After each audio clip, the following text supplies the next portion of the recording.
Hi, and there have been so many people asking me about Gujarati LPT, so I thought let's make a video so that I can clear all your doubts. तो देखो, अगर ये सोच करके गुजरात से fill नहीं कर रहे हो कि शायद गुजराती एलपीटी में रिजेक्ट हो जाओगे, तो ऐसा बिल्कुल नहीं होने वाला है। क्योंकि गुजराती एलपीटी बहुत ईज़ी आता है। क्योंकि हमने खुद गुजरात से फॉर्म फिल किया है, तो हम वहीं का एलपीटी के बारे में आपको बता सकते हैं। But as far as I know, north east का एलपीटी छोड़ करके कोई भी एलपीटी बहुत टफ तो नहीं आता। कि मेंस क्वालिफाई करने के बाद वो आपको एलपीटी में तो बाहर निकालने के लिए नहीं बैठ। तो now let's talk about LPT. जितने भी डाउट्स हैं एलपीटी से रिलेटेड, वो सारे हम क्लियर कर देंगे। हाँ, I know I am little late to make this video, but आपका मेंस क्वालिफाई होने के बाद ये वीडियो आपके काम ज़रूर आएगा।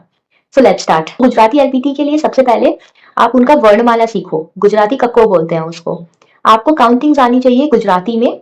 1 to 100 सीख लो, फिर कैसे उनको बोलते हैं वो सीखो। ठीक है, गुजराती कक्को सीख लिया, फिर आपको अक्षर पहचानने आ जाएंगे। फिर धीरे धीरे करके क्या आपको रीडिंग आने लग जाएगी उस चीज की। रीडिंग काफी आसान हो जाती है अगर आपको अक्षर पहचानने आ गए। ठीक है, तो धीरे धीरे करके क्या हो जाता है, आपको समझ आने लगता है, आपको पढ़ने में आने लगती है गुजराती। ठीक, भले आपको समझ में नहीं आए पर आप पढ़ने अच्छे से लगोगे जैसे आपने उनका वर्णमाला सीख लिया। तो गुजराती कक्को सीखो, काउंटिंग सीखो, दो चीजें मैंडेटरी हैं। अब सीखना कहाँ से है, एक चैनल है सूर्या इन्फो, इस चैनल पर जाना और एक प्लेलिस्ट है इनकी, आओ गुजराती सीखे, उस प्लेलिस्ट को पढ़ना शुरू कर दो। फर्स्ट वीडियो से शुरू करो, जितना कर पा रहे हो उतना करो। ठीक है, 15 डेज अगर रिगरसली कर लिया तो बहुत आसानी से एलपीटी निकल जाता है। तो आपका मेंस क्वालिफाई हो गया तो कोई और एग्जाम तो आपको देना नहीं है, या किसी और चीज के लिए तो आपको पढ़ना नहीं है, सिर्फ पूरे टाइम आपको एलपीटी के लिए पढ़ना है। तो 15 दिन भी अगर अच्छे से दे दोगे तो आराम से निकल जाएगा। तो अब हम आते हैं वापस से अपने टॉपिक पे कि सूर्या इन्फो टॉपिक है, वहां पे एक मैम पढ़ाती है, उनके चैनल से पढ़ लो, आओ गुजराती सीखे, ये वाली प्लेलिस्ट से। सेकेंड थिंग आपको जो करनी है वो ये है कि दिव्य भास्कर का पेपर टेलीग्राम से जाओ, डाउनलोड कर लो, या जहां से भी आपको मिल रहा है आप दिव्य भास्कर पेपर को सर्च करो टेलीग्राम पे और वो पेपर आपको मिल जाएगा। ठीक है, उसमें से एक आर्टिकल डेली बेसिस पे पढ़ो।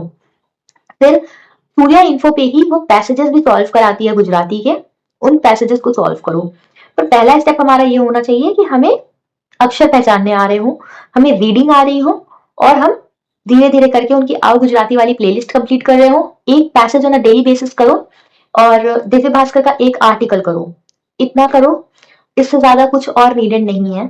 ठीक है, जैसे ही मेंस क्वालिफाई होगा वैसे ही टेलीग्राम पे 50 ग्रुप बन जाएंगे जहां पे एलपीटी की प्रिपरेशन होगी। ग्रुप ज्वाइन करो, वहां जाओ और वहां से पैसेजेस को डाउनलोड करो। ठीक है, बहुत सारे पैसेजेस आएंगे, उनको खुद से सॉल्व करो और फिर उसी ग्रुप में कोई ना कोई आपको गुजराती मिल जाएगा जो कि आपके आंसर्स को टैली कर देगा कि आपने सही करे हैं या नहीं करे हैं। बस इतना करना है। चलो, ये सब हो गया सोर्सेज। अब हम बात करते हैं एलपीटी के पैटर्न की। एलपीटी आता कैसा है, तो देखो आपको एक पैसेज मिलेगा। जैसे हमें बेसिकली एक हिंदी की कोई स्टोरी ले लो, ठीक है, जैसे वो कौवे वाली स्टोरी हमने सुनी है ना, कि उसको वो प्यासा होता है, वो ऐसे कंकड़ इकट्ठा करता है, वो वाली जो स्टोरी सुनी, उसी को ऐसा सोच लो कि वो आपको गुजराती में दे दी गई है। अब इस तरीके की कोई एक स्टोरी आपको देंगे और फिर उसमें से 10 क्वेश्चंस दे देंगे कि ये 10 क्वेश्चंस है, आपको इनको सॉल्व करना है। इनमें से एक क्वेश्चन ऐसा होगा जिसमें न्यूमेरिकल वैल्यू वो आपको देंगे और आपसे बोलेंगे इसको गुजराती में लिखना है आपको, इसलिए आपको गुजराती काउंटिंग आना बहुत इंपॉर्टेंट है। बाकी जो बचे 9 क्वेश्चन होंगे वो बहुत ईजी होंगे, तो आप खुद की एबिलिटी यूज करके वो क्वेश्चन को आंसर करो। बट अगर आपसे नहीं हो रहा है तो आप थोड़ा बहुत कॉपी पेस्ट भी कर सकते हो, इतना कुछ इश्यू नहीं आता। उसी पैसेज में से उठा के आंसर भी लिख सकते हो, वो भी चलता है, क्योंकि उनका बेसिक ये होता है, बस वो ये जानना चाहते हैं आपको गुजराती समझ में आ रही है, आप गुजराती को पढ़ पा रहे हो। बस उनका बेसिक यही है। उन्हें भी पता है आप आउटर स्टेट से हो, आपको प्रॉपर गुजराती नहीं आती, तो वो आपकी फ्लुएंसी नहीं चेक करते, दे जस्ट चेक कि आपको समझ आ रहा है। They just want to know that you are able to understand the basics of Gujarati. ठीक है, बाकी 9 क्वेश्चन काफी इजी होंगे, आपको आंसर्स मिल जाएंगे। और अगर आपसे कुछ क्वेश्चंस गलत भी हो जाते हैं तो भी डरने की कोई बात नहीं है, बस आपको अंडरस्टैंडिंग होनी चाहिए बेसिक गुजराती की। आपसे बोलने का टेस्ट नहीं लेते हैं वहां पे, ठीक है, बट फिर भी अगर आपको लगता है कि आपको कुछ बोलने में आना चाहिए तो अपना बायोडेटा लर्न कर लो, अपनी सिटी के बारे में गुजराती में सीख लो, अपने बारे में गुजराती में सीख लो कुछ 2-3 सेंटेंसेस, दैट्स इट। ठीक है, और that's it for the video. I think इसमें सारे डाउट्स क्लियर हो गए हैं। अगर कुछ और पूछना है तो कमेंट सेक्शन में बता देना। Thank you, okay bye.